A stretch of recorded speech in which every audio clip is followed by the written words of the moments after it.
বিসমিল্লাহির রহমানির রহিম। বাংলাদেশ জাতীয়তাবাদী দল আজকের এই আলোচনা সভার সংগ্রামী সভাপতি, উপস্থিত সম্মানিত নেতৃবৃন্দ, আসসালামু আলাইকুম ওয়া রাহমাতুল্লাহি ওয়া বারাকাতুহু। আমি সর্বপ্রথম মহান রাব্বুল আলামিনের দরবারে শুকরিয়া জ্ঞাপন করছি। আজকের এই সবাই আল্লাহ পাক আমাদেরকে এখানে থাকার তৌফিক দান করেছেন, আলহামদুলিল্লাহ। এই বিজয়ের মাসে শ্রদ্ধার সাথে স্মরণ করছি আমাদের প্রিয় নেতা,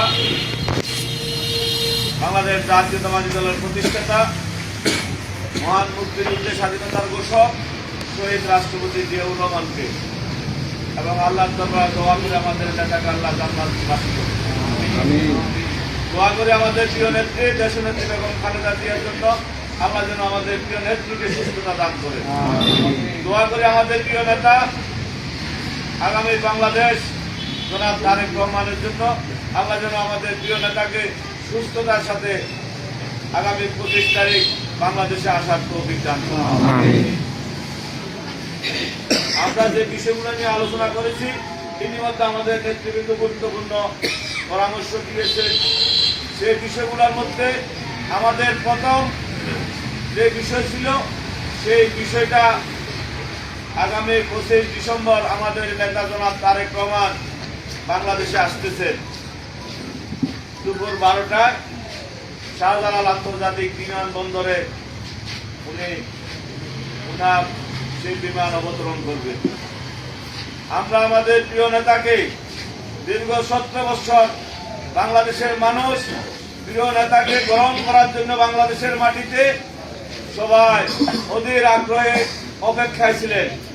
সেই দিন আমাদের সামনে এসেছে। ইনশাআল্লাহ সারা বাংলাদেশের ন্যায় আমাদের মিরসরাইও সকল পর্যায়ে সকলের প্রতি আমাদের আবেদন থাকবে, বাংলাদেশের ইতিহাসে সর্বোচ্চ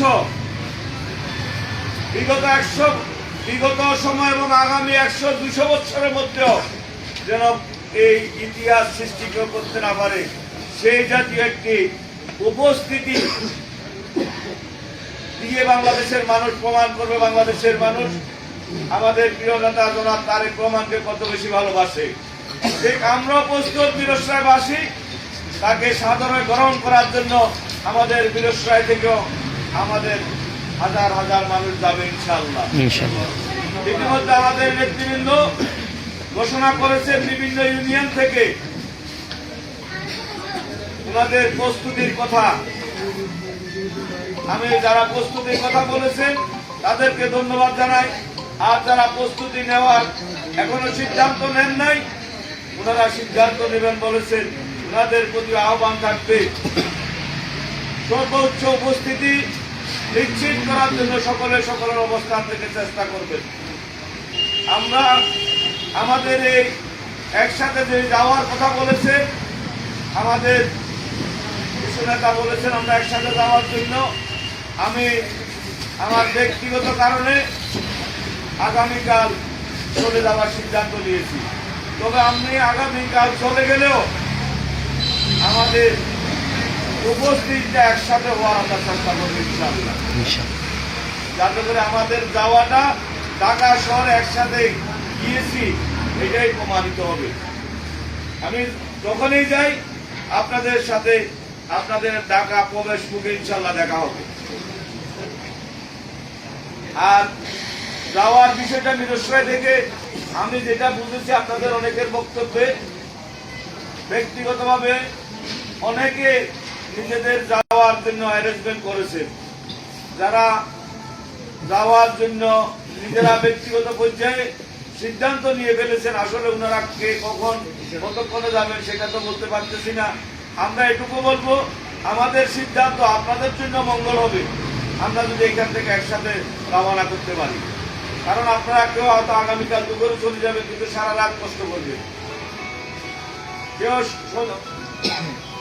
রাত্রের শুরুতে চলে যাবেন, তাও সারা রাত কষ্ট করবে। আমরা একটা সিদ্ধান্ত আমরা ওই দিন নিয়েছি আমাদের সিনিয়র নেতৃবৃন্দের সাথে আলাপ আলোচনা করে। আমরা 24 তারিখ 25 তারিখ শুরুতে রাত 1টা থেকে 1টা 2টার মধ্যে আমরা রওনা দিব এখান থেকে। আমরা সব মানুষগুলো, আপনারাও ব্যক্তিগতভাবে আপনার গাড়ির অ্যারেঞ্জমেন্ট করেছেন, আমরা বুঝেছি। তারপরে আমরা বলবো আপনি ব্যক্তিগত গাড়িটা আপনি আপনার মতন করে না গিয়ে আমরা সবাই যদি একসাথে এক জায়গা থেকে যদি যেতে পারি, আমাদের সৌন্দর্যটা বাড়বে এবং আপনাদেরও কষ্টটা লাঘব হবে এবং আপনাদের কাছেও ভালো লাগবে সবাই যখন একসাথে থাকবে। এই জন্য আমরা আমাদের সকল বিষয় আমরা বিশ্লেষণ করে আমরা সিদ্ধান্ত নিয়েছি 25 তারিখ রাত 1টায় আমরা এখান থেকে যদি রওনা দিই, 25 তারিখ শেষ হয়ে যাবে, 25 তারিখ 1টায় আমরা এখান থেকে যদি শুরু করি, আমরা সকাল বড় বড় ইনশাল্লাহ পৌঁছে যেতে পারবো। যানজট আমাদেরকে পাবে বলে আমার মনে হয় না। আমরা যে আশঙ্কা করতেছি ওইরকম মনে আমরা আশঙ্কার মধ্যে করবো না ইনশাল্লাহ। আমাদের হাতে এরপরও আমাদের হাতে আরো 6-7 ঘন্টা সময় থাকবে। আমরা এখানে আমাদের সময়টা আমরা দিতে চাই, কি বলেন সবাই? যেভাবে যান এখান থেকে আমরা যাই রাত 1টায়, সবাই আমরা এখানে একমত নেই। এরপরে যদি আমরা এখান থেকে যাওয়ার সিদ্ধান্ত নিয়েছি, আপনারা যেভাবে আসুন, মানুষ যাওয়ার জন্য আমাদের যদি গাড়ির ব্যবস্থা প্রয়োজন হয়, এখানে গাড়ি বারিয়াট বাজার আছে, আমার নির্দেশনা থাকবে, গাড়ির ব্যবস্থা সাথে সাথে করে দেবো। আগে থেকে আমরা ড্রাইভারদেরকে বলে রাখবো, আমাদের প্রয়োজন যদি পড়ে আপনারা আমাদেরকে গাড়ি দিবেন। তাহলে আমরা এটাও বুঝতে পারবো যে আমাদের গাড়ি কতটা লাগতেছে না লাগতেছে, বা আমাদের যাওয়ার মানুষ আছে আমাদের গাড়ির জন্য যেতে পারতেছে না, গাড়ির ব্যবস্থা আমরা সাথে সাথে করে দেবো। কি বলেন? এভাবে আমরা সিদ্ধান্ত নিতে পারি। যাওয়ার পরে আমরা এখান থেকে কিন্তু একসাথে চেষ্টা করব গিয়ে একসাথে থাকার।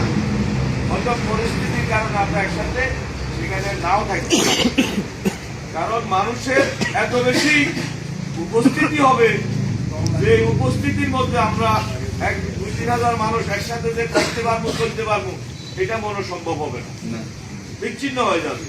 তো আমরা যতটুকু পর্যন্ত আমাদের সম্ভব আমরা চেষ্টা করব একসাথে থাকা। আমাদের স্থানটা, আমি যেহেতু আগামীকাল যাব, আপনাদের সাথে স্থানটা আমরা আমাদের নির্দিষ্ট ইউনিয়নের প্রতিনিধি যারা যাবেন তাদের সাথে আমাদের যোগাযোগ করে অবস্থার প্রেক্ষিতে আপনাদেরকে স্থানটা আগামীকাল রাত্রে জানিয়ে দেবো। এটা মনে একটু ভালো না। আগাম আমরা কোথায় যাবো, আসলে দল কিভাবে সিদ্ধান্ত নিতে, কোথা থেকে করতে কিছুটা এখনো বুঝতে পারছি। এই জন্য আমার মনে হয় আপনার ওইখানকার অবস্থানটা কালকে জানান দিবে। আমার যেহেতু লোককে আপনারা জানান দিলে তো সবাই জানেন। এই বিষয়ে আমাদের বক্তব্য এতটুকুই মধ্যে আমরা রাখি। আর